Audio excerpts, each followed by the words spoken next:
the confidence level from this bullpen right now, it might not be exactly as high as it was about a week ago. Yes, sir, there she goes. All right, Bryson. It went about as terribly as it could have in Boston for the Blue Jays. Hello and welcome to episode 267 of Section 138. It doesn't get much worse than this for the Blue Jays. Fenway is kind of reverted to being a house of horrors again for Toronto. I'm not even going to ask how you are, but I don't know. Where do you want to start? Like I don't know even how do you even go about unpacking what just happened over the last 4 days? Well, I mean, it's one of the biggest swings I think we've seen in a long time. I mean, not Yeah. even a week ago, we were here and we were talking about how perfect the rotation's been, how effective the bullpen's been. And then, of course, on top of that, how good the Jays have played against the Red Sox the last couple of years. And I mean, all that just kind of reversed course, like every single factor about that. And we really, really got the other end of it these past 4 days. It was not pretty. By far, I think, without a question, to this point, the worst series of the season for them so far. Yeah, that's easy, without a doubt. It is blown out of the water. You may have noticed, but we don't have Jacob with us this week. He's absent. He's probably mourning the Leafs loss tonight, 3-2 to the Panthers. And as I'm sure a lot of Toronto fans are right now.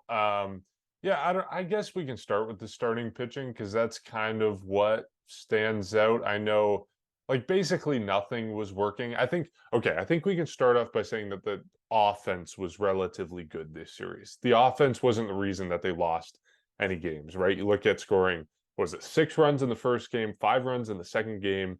How many? I forget how many they scored in game 3, but in game 4 they end up with 5 runs. So good offensive output overall across a 4 game series. You can't blame the Blue Jays lineup for not performing. What you can blame is the pitching.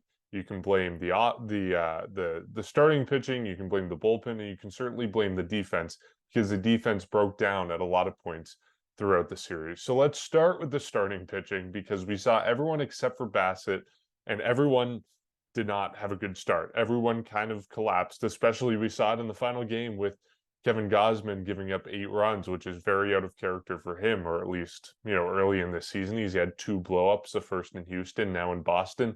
I don't know. Like I said this last episode, but I think I need a couple times through the rotation to notice a trend. And certainly the Blue Jays are putting up a trend right now in terms of the aggregate starters not doing well. But I think in terms of individual trends, I'm not concerned individually about Barrios or Kikuchi or Manoah or Gosman until I see this pattern repeat itself a couple starts in a row. And until we get that point, I'll panic when we get to that point. But right now, individually, I'm not worried. The worry does come in the aggregate, right? The stress that having all these starters put up these terrible performances, the stress that puts on the bullpen, and that now we're seeing that stress translate to the bullpen and seeing the bullpen collapse in a lot of instances. So I think that's where my concern lies with this series. And, the fact that you don't have an off day, you're going to Pittsburgh, you're going to have to rely on Chris Bassett, and I think it'll be Barrios and Kikuchi in games 2 and 3 to get the Blue Jays back to some kind of norm in the bullpen. And then you also have Zach Pop, who looks like he's going to be headed to the IL. And then you have all these guys who aren't rested. And so you kind of end up in this situation where the ball is rolling down a hill and it's just snowballing at this point. So that's kind of my general thoughts. That's kind of word vomit on the Blue Jays pitching and where everything is right now. I'm curious what you make of all of it and where you see the starting pitching fitting into this picture of Blue Jays pitching collapsing over the last 5 days. Well, it's one thing of them feeding into each other, like you were talking about. I mean, individually, yes, I think it's going to be fine with all these guys. But I mean, you were talking about the trend of it and everything like that. And I mean, just this turn through the rotation was just a disaster. I mean, you pretty much mentioned it right off the top. And of course, it was pretty much evident throughout this entire series of how bad it truly was. And I mean, you talk about game 1 with Jose Barrios, game 2 with Kikuchi, game 3 with Manoah, and then of course, say with Kevin Gausman.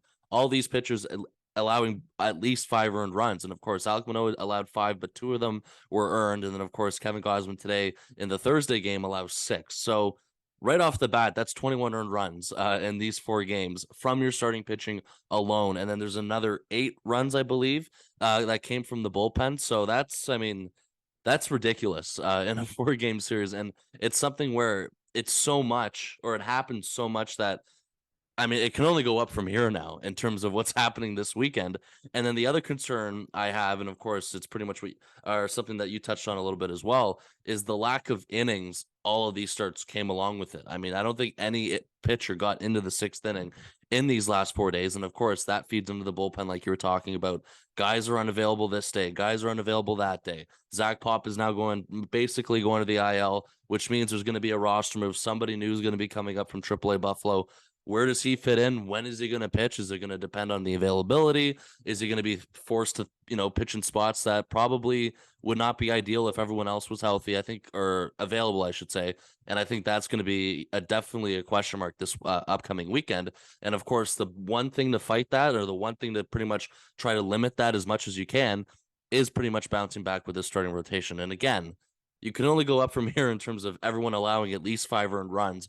And of course, just eating innings, I think, is going to be very crucial. I mean, I wouldn't, for Chris Bassett to go out there tomorrow night on Friday night, I mean, I think that they're going to push him as much as he can go, regardless of how his start goes. And I think we've seen that a couple times this year. Of course, they did that pretty much both times when Kevin Gausman's had bad starts. The one in Houston, they pushed him as much as they can go, despite how many earned runs he allowed.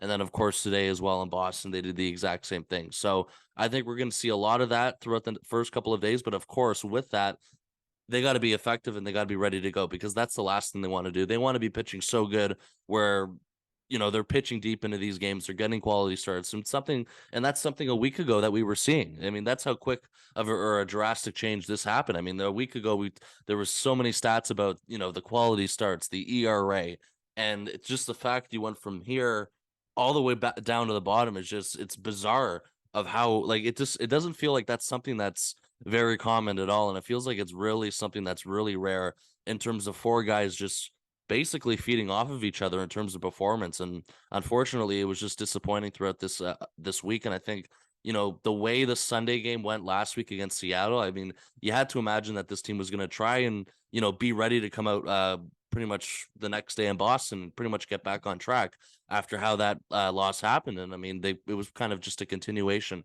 of what happened. But of course, it is a key point to mention what you did off the top, is that as much as the pitching was the issue, it wasn't the offense whatsoever. As much as, you can nitpick things here and there. I mean, they were scoring their runs like you were talking about. It was 6 runs in game 1, 5 runs in game 2, 3 runs in game 3.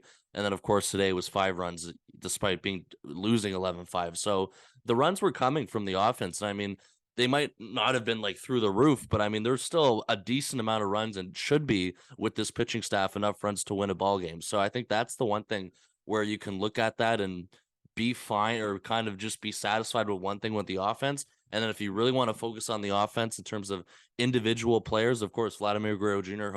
homers a couple times throughout the series. And I think the one highlight and the one positive takeaway for me coming out of this series is the improvement over the last week of Dalton Varsho. So hopefully that can all connect to each other and kind of revert, or in terms of the pitching, kind of come in line now all together to pretty much this upcoming weekend. And I think after that, they should be back on track, because there's no question they're in a rut right now, and it can only go up from here.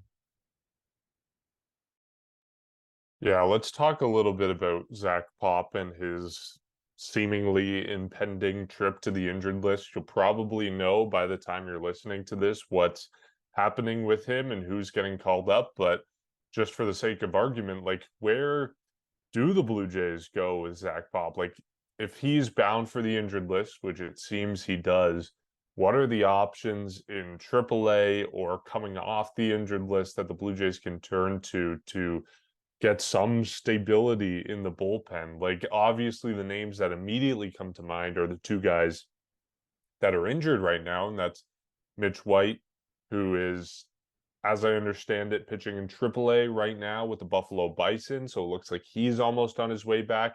He's appearing in a game tomorrow, May 5th, Friday. So that doesn't really line up if you're trying to bring up a guy who's rested and not immediately throw him into the fire. So maybe that rules him out as an immediate fix. And then Adam Simber is the other guy who's been rehabbing. Last we heard, he was in Dunedin with the Blue Jays at that level. So I don't know if he's ready to return just yet. So again, maybe not a short-term fix that the Blue Jays can turn to. And once you rule those guys out, you're looking at relievers at the AAA level. I mean, you've got Jay Jackson down there as one of the guys who might be in the mix.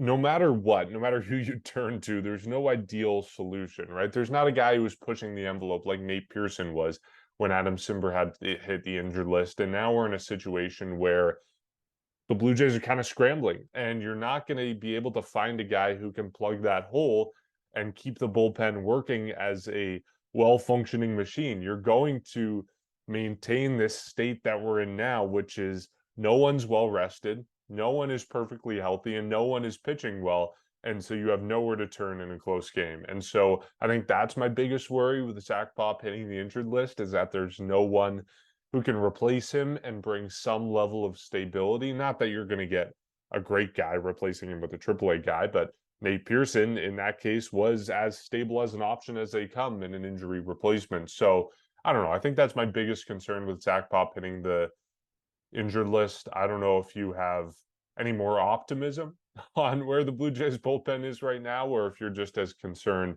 as I am with Pop headed to the IL. Most likely. Yeah, I mean, I think John Schneider teased it, saying it didn't look great, it didn't feel great. I mean, that's pretty much an indication of what's coming tomorrow. And of course, I'm sure they'll probably make a decision by tonight. And of course, like you were saying, by the time this episode's out, we're already gonna pretty much know an answer. But I mean, it relates to the one big thing I think we kind of all talked about in the spring, is that if there's a rotation or an injury, of course, this was more related to the starting rotation, but even including the bullpen right now, the options aren't exactly through the roof in terms of what you have on your depth chart. They're just not. And of course, I mean, I think if you're really looking internally, which most likely you're going to have to do, and if we're assuming that Mitch White's not going to be ready by the weekend, despite him being close to returning, I do agree that it probably would be a guy like Jay Jackson that you see. Of course, he was a guy that pretty much elected free agency near the end of the spring because he didn't make the team, but then the Blue Jays quickly re-signed him to a minor league deal, and they added him on the 40-man roster right away too. So that move comes easy in terms of that. I mean, you look at just to explain again the lack of depth that there is. I mean, the next guy up that I can pretty much only look at that seems to have a decent chance would be a guy like Trent Thornton too. And I don't think that's one thing that, with all due respect to him, I don't think that's a name that we're exactly praying for or to be called up as an injury replacement. And of course, just the lack of depth that comes with it behind that. So I mean, there's other options too. I mean, we've talked about guys that were starting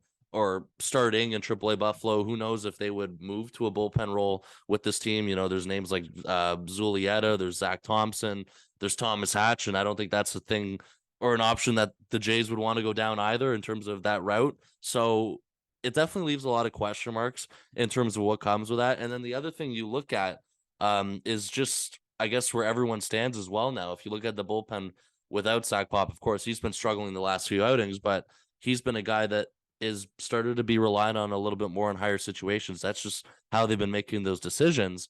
And it's just, that's -1 guy now in terms of who you've been, relying to in key moments more than others. So, and that's outside of Eric Swanson and Jordan Romano. So there's a lot of question marks that come with that. And of course, there's a lot of uncertainty that comes with that as well in terms of the pitching, the starting pitching. If there's another situation like we saw these past 4 days this weekend in Pittsburgh, this weekend in Pittsburgh, what's going to happen in terms of a game plan like that? There's a lot of question marks with not a lot of off days coming up at the moment in terms of at this point in the schedule, especially, I mean, a tough weekend coming up against the Pirates, who have gotten out to a really good start. So this isn't exactly going to be an easy test. I know they were just swept by the Rays as well, so they're probably going to be looking to rebound a little bit as well. So it should be a very competitive weekend in terms of hard games that the Jays are going to have to try and find, or try to pretty much try and win. And of course, they're going to have to go through a team that's had a really good start to the year.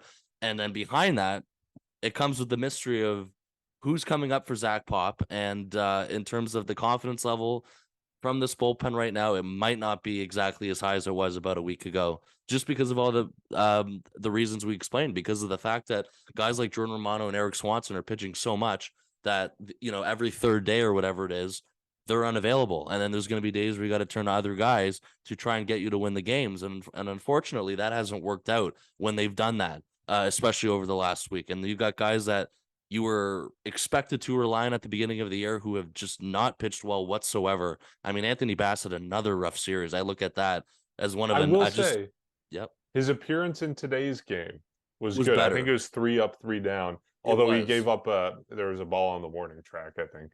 And that's But going to be a guy that you might have to rely on now too. So a little bit more than you were, I guess, in a situation as of today on Thursday and then before that. So we'll see what happens with that. But I mean, you just look at names, and for me, my gut feeling is it likely would be a guy like Jay Jackson that comes up, and we'll see what happens with pretty much from there. yeah, I think Hagen Danner is also a name that's been tossed around, friend of the pod from back in whenever he was drafted 2019, a while ago as a catcher. Yeah, I think like if we're looking for positives, and there aren't many, but if we are looking for positives, I've got 3 for you. The first is Anthony Bass had a good appearance today, and maybe we can start looking for a little bit of an upward trajectory from him over the next couple of appearances. I really, really doubt it, but maybe that's one thing we can keep our eye on. The second positive lining that I have is that the Blue Jays do have 2 off days next week. So they got the series in Pittsburgh, and then they got an off day Monday and an off day Thursday, and then a 2-game series against Philadelphia sandwiched in there. So if you can get through this series against Pittsburgh with, I guess, surviving, like if you can win 2 of 3, great. If you win 1 of 3, whatever, Pittsburgh's hot enough.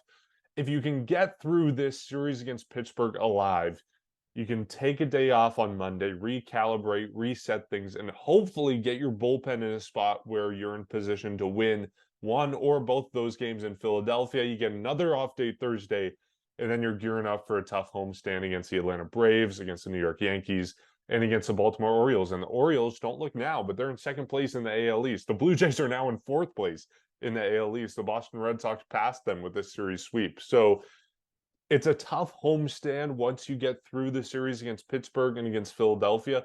But if you can survive that series in Pittsburgh, if you can use the off days around the series in Philadelphia to get a little bit better and a little bit more rested, maybe, just maybe, you can be in a good position to start that series against the Braves on, I guess it's about a week from now. It's May 12th is what it'll be. So that's a lot of maybes. That's a lot of ifs, ands, or buts. But if you get yourself in an enviable position, you could be happy with where you are by that point. The third silver lining I had was that regardless of how thin we may think the bullpen is right now, I ultimately don't think the bullpen's success is about the bullpen, if that makes any sense. I think the bullpen's success is reliant on how the starting pitching performs. Like, the Blue Jays are not a team that's constructed for the bullpen to have success. They've never been that type of team. But right now, if their starting pitching reverts to what it was in the month of April, especially, that 8-9 game stretch where they had stellar appearances from everyone, if you revert to what you were then and you get 5-6 innings out of every starter, then all of a sudden your bullpen looks great again. You have Jordan Romano in the 9th inning. You have, maybe you can juggle it a little bit, but Swanson/Garcia in the 8th inning. You've got, no longer Pop, but you got Pearson in the mix. You got Mesa in the mix for some of those lower leverage situations. All of a sudden, once you start getting 5 or 6 innings from the starters, the bullpen suddenly looks great again. So I think that's really what this boils down to. If the starting pitching can revert back to what it was, or at least some semblance of what it was, the bullpen starts to look a lot better. And I think it's a lot more likely that we start to get better appearances from the starters than we start to magically get more depth in the bullpen. So that's what I'm kind of hanging my hat on right now. Hopefully things improve there. So a couple silver linings, but again, a lot of ifs, ands, or buts that all of this is conditional on. Yeah, the one thing though that it is a very good point is that, but when the starting rotation has pitched well, basically the bullpen success, like that's all been proven already over the last week, which is good. And it just shows that if that does happen again, which it probably will, of course. It's very hard to do what they did the last 4 days and keep that consistent. Like let's be real in terms of that, in terms of just the lack of success they did have this week against the Red Sox. I mean, as much as you don't, I think there's definitely a little bit of it that does kind of just translate to the Red Sox being very good offensively. I mean, they were pretty much talking about a ton today on the telecast about being third in, overall in runs and all that. So I'll give them a little bit of that in terms of it's a way better offensive team, I think, and I think they definitely deserve some credit on that. But I mean, a lot of it more should be better results from the starting rotation, of course. And that was one thing that was the strength of this team, or coming into the season, everyone talked about it. It still should be a good strength of this team. And I think, again,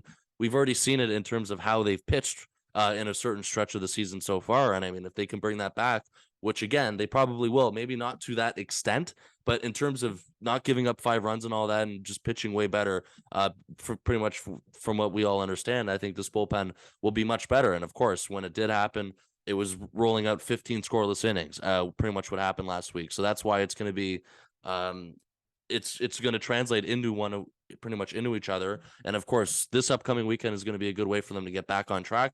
It's just the biggest fear for me, and it's what we've been talking about, is they got to find a way to get through this, and they really, really are relying on a good performance from the starting pitching this weekend. And of course, it starts with Chris Bassett on Friday night. So I think that's the biggest question mark, just because we need to obviously let this play out in terms of how the starting rotation is going to do. But if they come out and pitch way better, which we are expecting them to do, then the bullpen should have less innings to work with. And of course, it should be better pretty much than what we've seen over the last 4 days. So I definitely do agree in terms of that, just because we've already seen that. And of course, it shouldn't be, it's just bizarre for me still to think about what we saw these last 4 games. Like, I mean, I'm not one to turn off the TV early in terms of the lack of, or just the quality of play, but I mean, it was very tempting, especially game 3 and 4, and just in terms of how ugly it was. And of course, there was one game too that just included a bunch of errors. It looked like a completely different team from what we saw at the beginning of April, and of course, even almost as up to a week ago, pretty much to see what type of team this was. It's really bizarre of how different they look this week, and of course, they're in a huge rut. And they're going to get out of it at some point. Like, let's be real in terms of the grind of 162. We know that this is going to come. It's just definitely a tough stretch in terms of how it pretty much was the same result 4 days in a row. Yeah, I'm not one to turn off the TV either, but I'll tell you, once it was 8-1, like, it was very, very tempting. And 8-1, that's a score that we hear a lot about on this podcast. Um, yeah, like those, especially being in the ballpark for games 2 and 3, and it was, I'll tell you, not great weather at Fenway. It was cold and it was rainy. I was cheering for those games to end. I wanted to get the hell out of there. As did, I'm sure, a lot of Blue Jays fans who were in the ballpark, and there was a fair number. There always is in Boston. But yeah, like, it's 162. It will turn around at some point, just as quickly as it turned around on Sunday. The Blue Jays will start doing well again, and we'll be here enjoying it. But, this is the nature of 162. And if it becomes a longer trend, I think if this goes on and extends through the series against Pittsburgh, like if we're sitting here on Sunday night or Monday morning and talking about another crap show of a series, then we're probably hitting the panic button, right? Because then you're talking about, at that point, a stretch of 8 games where the Blue Jays are not doing well, and 8 games is the difference between a, whatever stat you want to pick, an 86 win team and a 94 win team or whatever. And all of a sudden you're getting into, West Coast road trip 2022 territory where you're going, whatever it was, 1-10. And so, like, things can unravel from that point. But until we get to that point, I don't think anyone's hitting the panic button. It's one series. So with that in mind, let's talk about some of the positives, and those are the offensive standouts from this series. I think the one that jumps out, at least to me, is Dalton Varsho. I'll admit to it, I was not high on this guy. I kind of ripped him apart in our last episode and said he should have been pinch hit for in that game against Seattle when he hit that walk-off. But since that point, he's really, really turned it around. All of a sudden, he is kind of, maybe not the best offensive hitter on the Jays right now, but certainly one of the hottest guys. He went from a stretch of 1, 2, 3, 4 straight games where he didn't get on base at all, 0 total bases, to the game 2 against Seattle. He had 1 hit. Game 3 against Seattle also had 1 hit. And then Boston, he opens the series without anything, and then all of a sudden in game 2, 3, and 4, 2 hits in game 2, including a home run. He had 3 RBI, 6 total bases. He had another 2 hits in game 3. On Wednesday, he had 5 total bases. He had another home run in that game. And then today in the series finale, he had another 2 singles and drove in another run.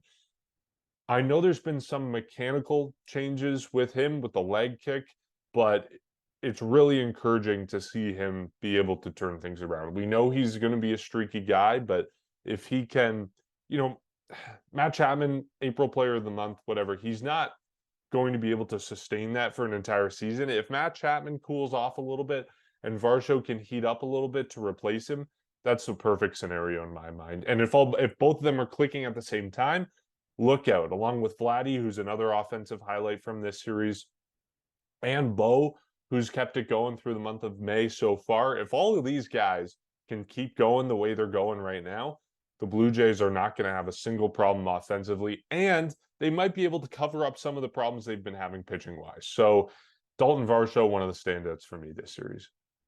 Yeah, I mean, I think it was pretty noticeable in terms of that 100%. And of course, once again, it wasn't the offense was still finding ways to score runs. And of course, you look at the performance from Dalton Varsho this past series. I mean, he looked way more comfortable. Of course, you talked about the mechanical change with the leg kick. He pretty much brought it back in terms of what we saw at the beginning of this year. I don't know. I mean, I'm sure that had something to do with it. I don't know how much it did. Obviously, that's only a question that he probably can answer, but it's definitely something that he decided to shake things up at the plate based on what happened in the first month of the season for him. And honestly, I don't blame him in terms of just trying to figure something out of, just switch it up. And that's exactly what he did. And of course, the results paid off in terms of what happened this past series. And of course, even the past week, I mean, if you look at his overall numbers in the last 7 days, he's hitting over 250, an OPS of 850. And of course, he's getting on base a ton as well. So this comes with him just being way more comfortable at the plate. We already know what he brings defensively, and that was something that never went away, even in the first month of the season where he was struggling. So that was the good part, is that he was still going out there every day and still making really big plays in the outfield. And of course, the fact that he was able to make up for it at the plate, or perform way better at the plate than what he was doing at the beginning of the year, that makes it just way 2 times better in terms of what he was doing performance wise. And of course, that was the Dalton Varsho that this team traded for. As much as it was relying on defense for, I would say, more than half of it, I think a good chunk comes along with the lefty at bat, the fact that he can hit a lot of home runs. And that's basically what you saw in terms of flashes of what he did last year, and where he just, when Dalton Varsho feels comfortable at the plate. And it just shows you the potential that he can have if he can try and find a way to keep this thing going and be more consistent about it. He's going to be way more dangerous. And of course, that's going to help the lineup in terms of him and Matt Chapman hitting back to back, regardless of who is first and who is second. And of course, like you were talking about, as much as Matt Chapman was the AL Player of the Month, and we talked about how electrical of his numbers were, I don't think we're expecting that sort of performance at that level to sustain itself over the course of 6 months. So that's going to eventually drop off a little bit. Who knows when it will? But when it does happen, like you were talking about, if Varsho can pretty much play better, because he was playing, of course, below predicted in terms of expectations. So that was the one thing where it was kind of an underperformance. So if he's able to, perform to expectations, maybe surpass them a little bit, just because of all the factors that we've talked about, playing on a better team, better ballpark, all that. So if everything can be inflated a little bit from last year, or even be at the same level as last year, and of course be incorporated in this lineup, it's a much deeper lineup, of course, like we talked about, because there's been guys coming out of the gate who have had slow starts. And of course, another guy who's pretty much had a slow start is George Springer, who's been leading off for this team right now. So other than him, or pretty much other than George Springer at the top of the lineup, it's been Bo Bichette, Vladimir Guerrero Jr., Matt Chapman is kind of the big 3 guys who are hitting the most, I would say, on this lineup. And of course, now Varsho is going to heat up a little bit. Hopefully Springer can get going, and all that connects to Dalton Varsho, because he can definitely make the lineup way better. And of course, he can be a guy that can exceed some expectations. So I think that's really crucial for that. And of course, the defense remains great, but it was just good to see him be a little bit more comfortable. And of course, shout out to him for pretty much just shaking things up and bringing back the light kick. Yeah. I mentioned Vladdy and I mentioned Bo. Both of them had good series. Vladdy had homers in the last 2 games of this series. He just loves hitting in Fenway, and it showed. He had a hit in all 4 games. really good series from him. And then Bo Bichette had another 5-hit game in the series opener, which, I mean, it's just wild what he's been able to do to start the season and leading the American League in hits once again, which seems like clockwork at this point. It's, if he is able to do it this season, again, it's early, but if he's able to do it this season, that'll be 3 seasons in a row atop the American League in hits. I think there's only been like 3 guys who have had a stretch of 3 consecutive seasons leading the league in hits. And so that'll be really, really impressive if he can do that. But again, we're getting ahead of ourselves. We still got, 4 or 5 months to go before that point. In terms of offensive, I guess, negatives, like you mentioned one of them right there, George Springer. Like, I don't know. I expect him to turn around at some point because he's George Springer and he does. And if he's healthy and he's on the field, he's going to be putting up offensive numbers at some point in the season. But I'll be honest, it's taken longer than I expected. I really thought we would have already seen a turnaround from him. But besides that opening day performance where he had, what was it, 5 hits, 4 RBI or something like that, besides that game, we haven't really seen much of him this season. And so I guess I'm not concerned, but I'm surprised that it's taken him this long and we still haven't seen that standout from him. And again, like, some of it is bad luck. Like, you look at his baseball savant page, you just use the eye test, and he's been getting a lot of hard contact. Like, I'll go back to that near hit he had with the bases loaded in Houston where he lined it to Alex Bregman at third. And it's just like, this guy can't catch a break. And he had a couple balls that died on the warning track. And so part of it, I think, is bad luck, and part of it, I think, will turn. But I'm shocked that it hasn't turned yet this season.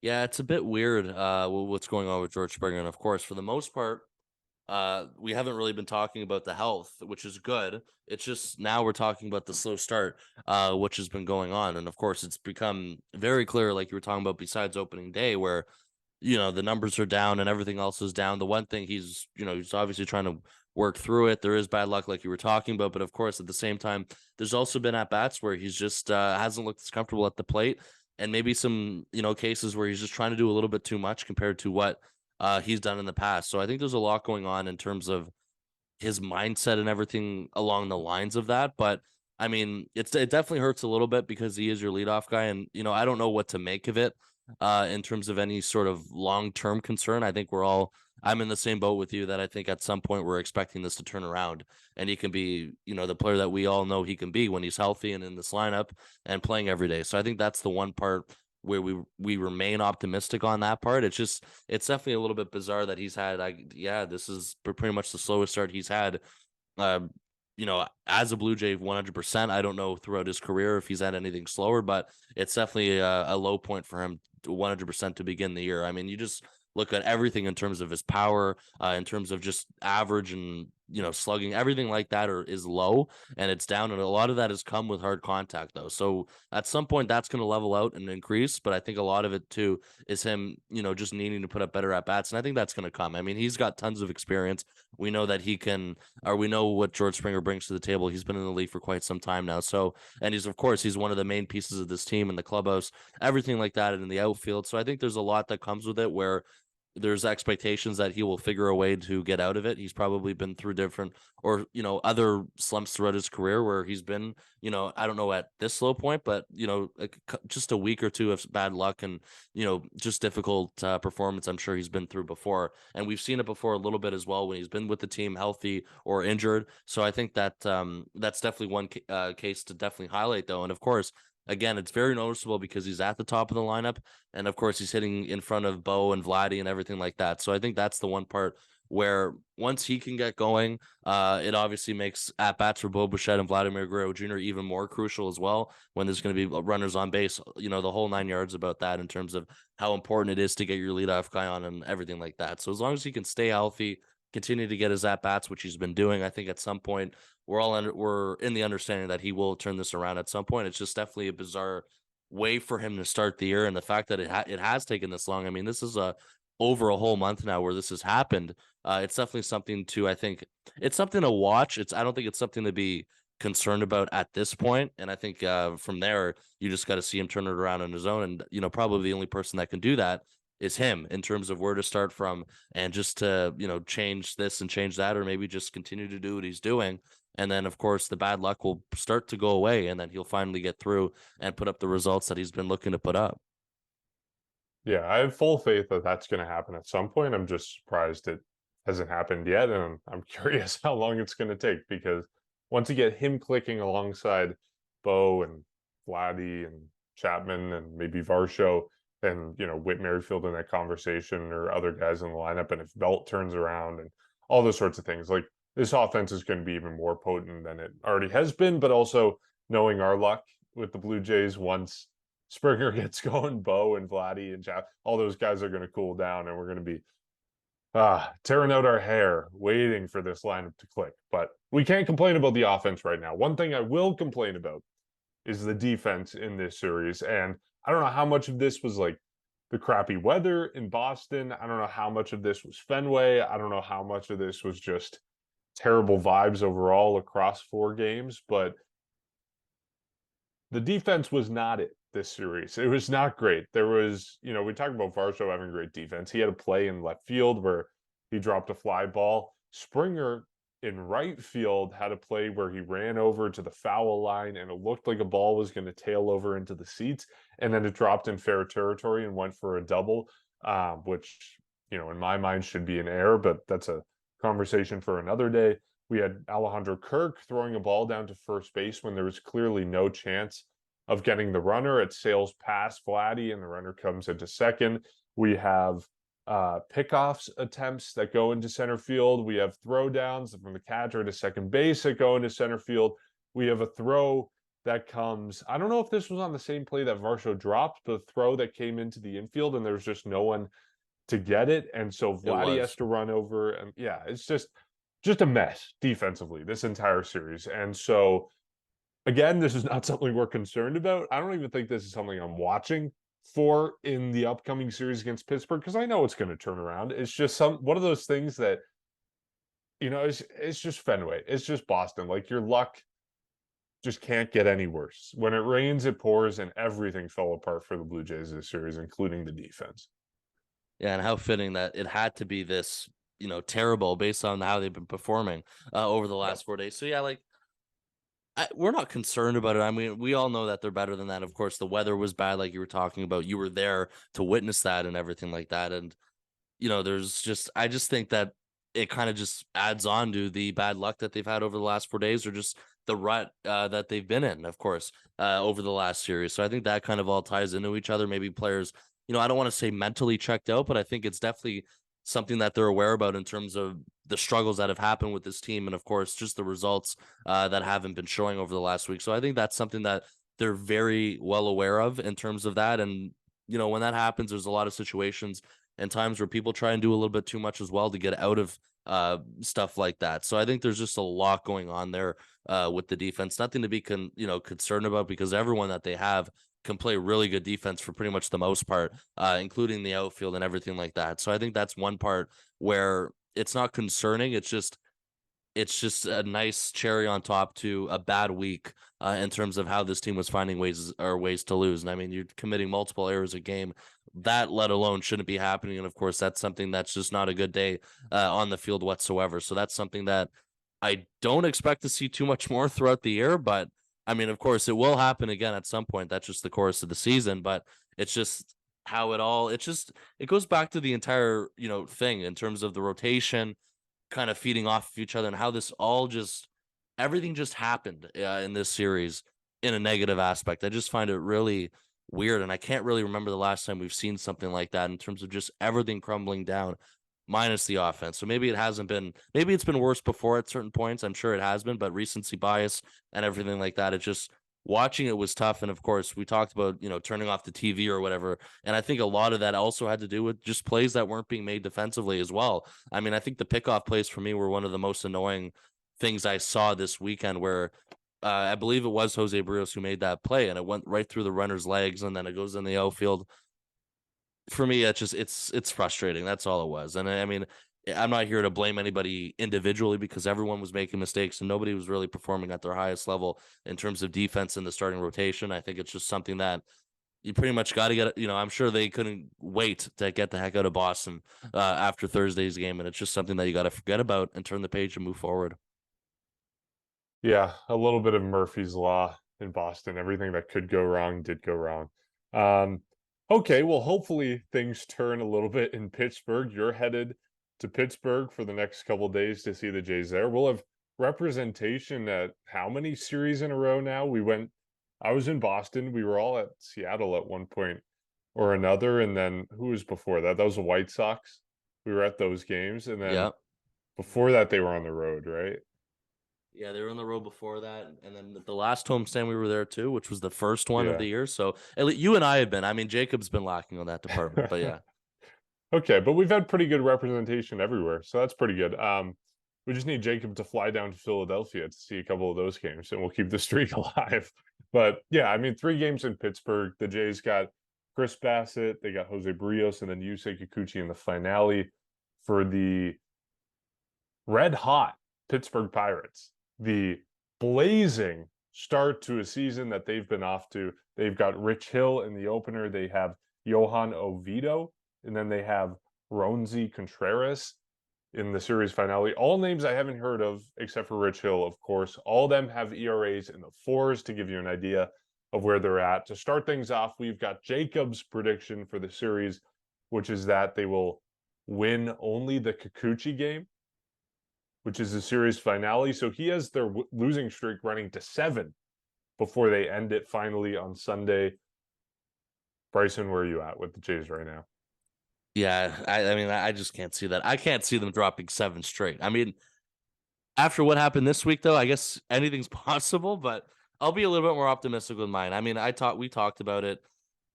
I think we're expecting. I mean, I obviously haven't heard what you're going to say, but for me, I'm expecting them to turn it around a little bit this weekend and play. I'm sure they're going to play a lot better than what they did this week, and of course, Pittsburgh as well just got swept by the Rays, so that's going to be interesting to see if perhaps they're starting to level off a bit, or if it was just the Rays, just the Rays being the most dominant team in baseball and pretty much beating everybody except for the Blue Jays, I may add. So that's obviously a reminder as well of how good this team is when they're playing well, as one of the only teams to win a series against the Rays. So I'll say this: I'll say they win 2 out of 3. They'll bounce back. I think they win Friday and Saturday, and I'll go the opposite to what Jacob predicted. I'll say they lose the Sunday game. So I think 2 out of 3, which comes with Friday and Saturday wins. I'm going to go with Jacob on this one. I think this team is really, really struggling. I think they lose 2 out of 3. I do think they end the losing streak earlier than Sunday, though. I don't think Okay, it goes good. all the way to 7 games. Good. I think I'll go they lose game 2. They lose the Barrio start, but they win the Bassett start and they win the Kikuchi start on Sunday. I don't know. They're just really struggling right now. And I think like it can change on a dime, but I have no reason to believe that, with the Zach Pop injury and no off days and everything we've talked about, I have no reason to believe that luck will change, especially with how hot the Pirates have been right now. I don't think any of us, anyone on the planet, expects the success the Pirates have had to start the season to continue.